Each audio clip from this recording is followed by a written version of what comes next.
How to rotate split screen on Android. So if your Android phone is on split screen and now you want to rotate the split screen on your device, then this video is going to walk you through how to do this step by step. So if at the end of this you found this often informative, please don't forget to like and then subscribe. Now, to rotate split screen on Android, all you just need to do is first turn on split screen first. So open any of the application where you want to use split screen with, like this. Then swipe up on the app, then come back to the application page, click on the app logo, then you should see open in split screen view, then go ahead and click on that. Once you click on that, you should see your Android phone screen opened in split screen.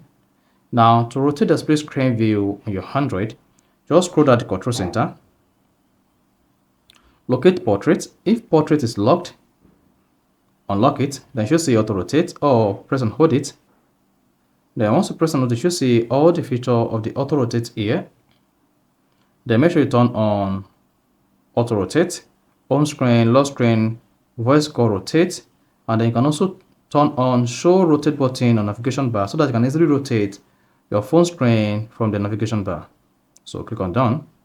Now once turn on auto rotate, to now rotate your split screen, then position the split screen just like this. You see that? Then whatever you do here will be on this page, and then whatever you do here as well will be on this page. You see that? So you can now rotate your split screen on your Android phone. So that is basically how to rotate split screen on Android. So if you found this offer informative, please don't forget to like and then subscribe.